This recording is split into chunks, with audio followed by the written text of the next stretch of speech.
مساء الخير، عاملين ايه كلكم؟ يا رب تكونوا بخير. انا جايه اقول لك الكلمه ليك لوحدك، مش ليها هي بس، مش للست بس. خلي بالك من مراتك بتبقى تعبانه طول اليوم، بيبقى فيها حاجات كتيره مضغوطه فيها، بس محدش بيحس بيها وما بتشتكيش. خلي بالك منها، قول لها كلمه حلوه بسيطه، قول لها انت عامله ايه، وحشتيني.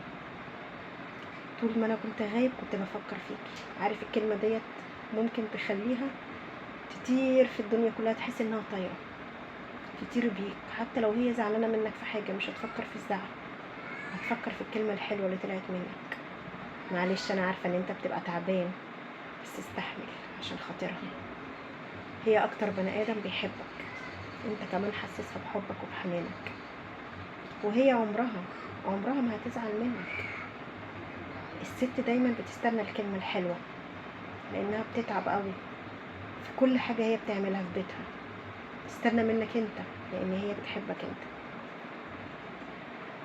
معلش استحمل، انا عارفه ان الشغل عليك والزمن عليك وكل حاجه عليك، بس قول لها كلمه حلوه هتخليها واحده تانية، هتخليها الست اللي انت نفسك فيها، اللي انت ممكن تعاكسها وانت بره. اسمع كلامي، والله حياتك كلها هتبقى سعيده بالكلمه الحلوه. حتى لو افتكرتها باللبانه بس، بشوكولاتايه، اي حاجه بسيطه، هتبقى مبسوطه قوي، وهتجري في حضنك وتقول لك ربنا يخليك ليا. يا رب تعمل بكلامي. مع السلامه.